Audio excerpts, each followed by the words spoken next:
Hello friend, शुरू करते हैं आज की कहानी। आज की कहानी शुरू करने से पहले चैनल को लाइक करें, सब्सक्राइब करें, ज़्यादा से ज़्यादा शेयर करें और कहानी को एंड तक सुनें। तो शुरू करते हैं आज की कहानी। चंदन, ओ चंदन बेटा, कहाँ है बेटा? ये मटके उठवाने में जरा मेरी मदद कर देता। अरे किससे आवाज लगा रहे हो? चंदन मुखिया जी के घर गया हुआ है। बोल रहा था उनके बेटे किशोर ने गांव के सब बच्चों को अपने घर बुलाए हैं। जरूर कोई नई चीज शहर से मंगवाई होगी। किशोर की आदत है, जब भी कुछ नया मंगवाता है गांव के बच्चों को चिढ़ाने के लिए बुला लेता है। अब चंदन देखना, आते ही कोई फरमाइश रख देगा। वो आ गया। माँ बापू, आपको पता है किशोर ने हवेली में इतने बड़े बड़े 4 एसी लगवाए हैं। उसके कमरे का एसी तो मानो ऐसा चल रहा था जैसे बर्फ की सिल्ली पर बैठे हो। बापू, काश हम भी एसी में रह पाते। इतनी गर्मी पड़ रही है, एसी के अलग ही मजे हैं। बेटा, हमारी इतनी गुंजाइश नहीं कि हम मुखिया जी की तरह घर में एसी लगवा सके। किशोर भी ना तुम लोगों को न जाने घर पर क्यों बुला लेता है। उसे पता है कि हम गरीबों की इतनी हैसियत नहीं है कि हम उसके जैसी जिंदगी जी सके। तू मत जाया कर किशोर के घर। अच्छा, मैं घड़े बेचने जा रहा हूँ, थोड़े घड़े बनाने बाकी हैं, वो तू बना लेना। चंदन का पिता किशन घड़े बेचने चला जाता है। चंदन घड़े बनाने बैठ जाता है। घड़े बनाते बनाते उसका दिमाग अभी भी किशोर के घर लगे एसी में था। तभी उसके दिमाग में एक आइडिया आता है। अगर मैं मिट्टी का एसी बनाऊं तो वो भी तो हमें बहुत ठंडक दे सकता है। अगर मैं कोशिश करूं तो मिट्टी का एसी बना सकता हूं। चंदन बेटा, किस सोच में पड़ गया? तेरे बापू आएंगे तो गुस्सा करेंगे कि तूने अभी तक घड़े नहीं बनाए। माँ, मैं मिट्टी का एसी बनाने के बारे में सोच रहा हूँ। अगर हम किशोर के जैसा एसी नहीं ले सकते तो हम मिट्टी का एसी तो बना ही सकते हैं ना। मिट्टी का एसी? बेटा, वो तू कैसे बनाएगा? माँ चिंता मत करो, मैं कोई ना कोई जुगाड़ कर लूंगा। चंदन अब रोजाना अपने मिट्टी का एसी बनाने की तैयारी में जुट गया और फिर एक दिन चंदन ने बहुत ही बढ़िया मिट्टी का एसी बनाकर तैयार कर दिया। चंदन के माता पिता तो हैरान थे कि चंदन ने मिट्टी का एसी तैयार कर लिया है। चंदन अपने सभी दोस्तों को अपने घर मिट्टी का एसी दिखाने के लिए बुलाता है, जिसमें किशोर भी शामिल था। अरे वाह चंदन, है तेरा मिट्टी का एसी तो बहुत बढ़िया यार। मेरे लिए भी एक मिट्टी का एसी बना दे भाई, हमारे घर भी बहुत गर्मी होती है। हाँ, बना दूंगा, चिंता मत करो। मैं तुम सबके लिए मिट्टी का एसी बना दूंगा। अरे मेरा एसी बहुत बढ़िया है, तुम्हारा ये मिट्टी का सस्ता एसी मेरे एसी के सामने कुछ भी नहीं है। किशोर, एक तो चंदन ने इतनी मेहनत से ये एसी तैयार किया है और तू उसे गलत बोले जा रहा है। जा, हमें तेरे से बात नहीं करनी यार, जा। देख लूंगा तुम सबको, मैं जानते नहीं हो, मैं गाँव के मुखिया का बेटा हूँ। किशोर गुस्से में वहाँ से चला जाता है। अरे तुम्हें उससे ऐसे बात नहीं करनी चाहिए थी। चलो जाने दो, जब उसका गुस्सा ठंडा होगा अपने आप आ जाएगा। माँ बापू आओ ना, हम सब इस एसी की ठंडी हवा का मजा लेते हैं। चंदन, तूने तो वाकई में बहुत बढ़िया एसी बनाया है रे। ये तो बहुत ठंडक दे रहा है, पूरा कमरा ठंडा हो गया है भाई। ठीक कह रहे हो, हमारा चंदन सचमुच बहुत दिमाग वाला है। पड़ोस के सारे लोग अब इससे ही ऐसा एसी बनाने के लिए कह रहे हैं। हाँ माँ, मैं सबके लिए बना दूंगा, कम से कम गर्मी में सबको परेशानी तो नहीं होगी। मिट्टी का एसी लग जाने से सचमुच गर्मी बहुत कम हो गई थी। आराम से चंदन और उसके माता पिता रात में सो जाते थे। पर एक दिन चंदन अपने माँ बापू के साथ बाजार गया हुआ था। जब वो वापस लौटा तो उसने देखा उसके घर की खिड़की खुली हुई है और उसका मिट्टी का एसी टूटकर बिखरा पड़ा है। माँ बापू, ये क्या हो गया? हमारा एसी किसने तोड़ दिया? हमारे घर में कौन आ सकता है? क्या पता कोई जानवर घर में घुस आया हो और वो एसी को तोड़ गया हो। मैं तो खिड़की का दरवाजा बंद करके गई थी। खिड़की कौन खोल सकता है? पर अगर जानवर भी घर में घुसता तो और सामान भी तो छेड़खानी करता, और सामान तो बिखरा हुआ ही नहीं है, सिर्फ एसी टूटा है। हो न हो जरूर किसी की साजिश है। तभी एक लड़का चंदन के घर आता है। चंदन, तेरा मिट्टी का एसी किशोर ने तोड़ा है। वो हंसते हुए अपने घर के नौकरों को ये बात बता रहा था। तब मेरे बापू ने सुन ली। तुम तो जानते ही हो बापू किशोर के घर पर काम करते हैं। बापू, किशोर ने ऐसा क्यों किया? मैंने उसका क्या बिगाड़ा था जो उसने मेरा एसी तोड़ दिया? मैंने कितनी मेहनत से बनाया था बापू।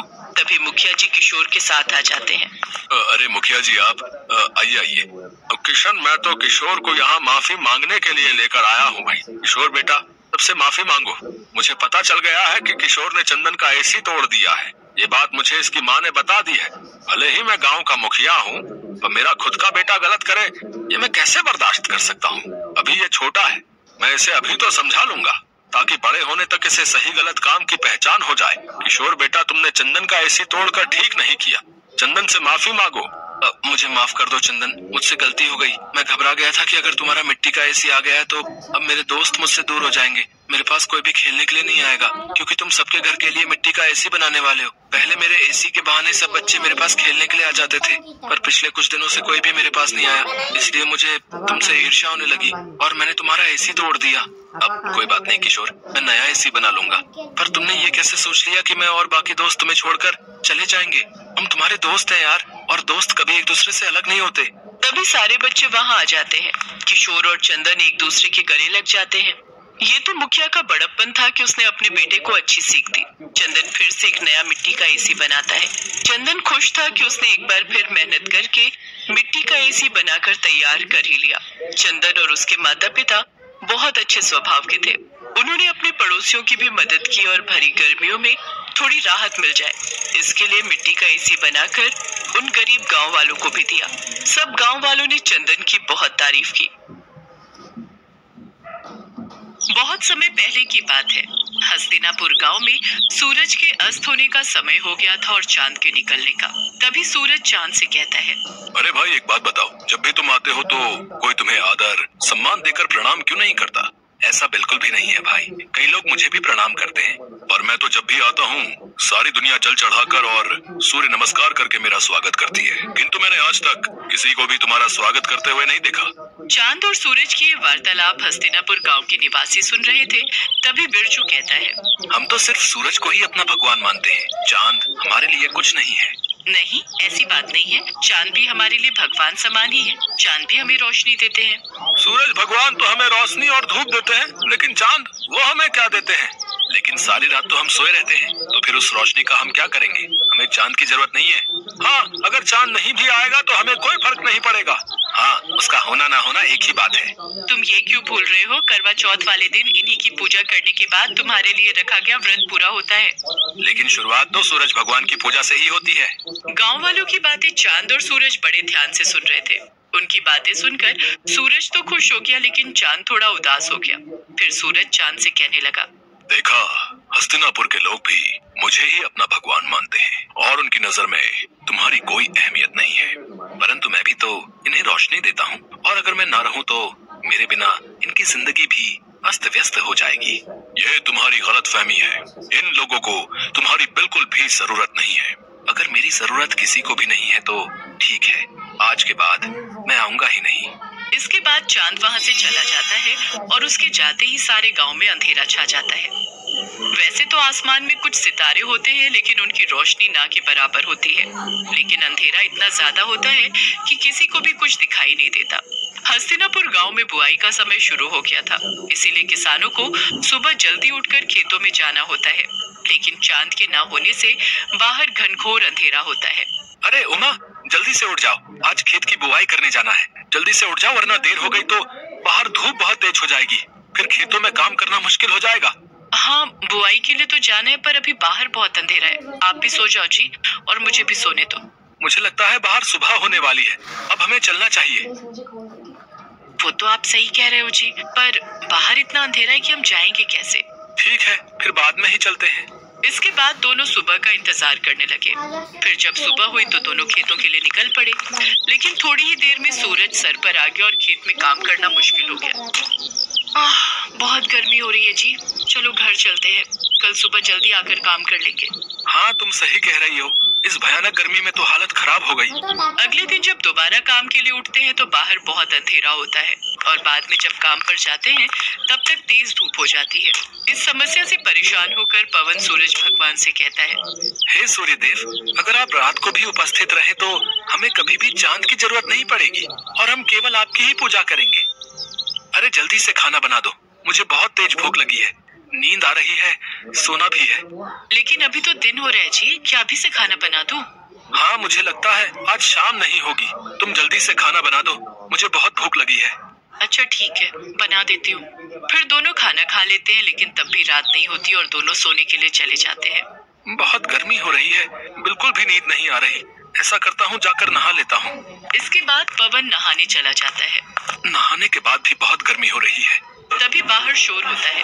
पवन और उमा बाहर निकलकर देखते हैं तो बिरजू का बेटा बिट्टू बेहोश पड़ा हुआ था। क्या हो गया मेरे बच्चे? कोई जल्दी से पानी लाओ। फिर उमा जल्दी से पानी लाकर बिट्टू के मुंह पर छिड़काव करती है। कुछ ही देर में बिट्टू होश में आ जाता है। लगता है दिन रात धूप लगने की वजह से ये बेहोश हो गया था। इसके बाद सभी सोने के लिए चले जाते हैं, लेकिन गर्मी की वजह से किसी को भी नींद नहीं आ रही थी। सारी रात लोगों की ऐसे ही कट जाया करती। इतनी गर्मी में तो हम लोग मर ही जाएंगे। काश सूरज ढल जाता तो इतनी गर्मी नहीं होती और हम लोग चैन से सो पाते। चुप रहो तुम, थोड़ी सी गर्मी सहन नहीं कर सकती?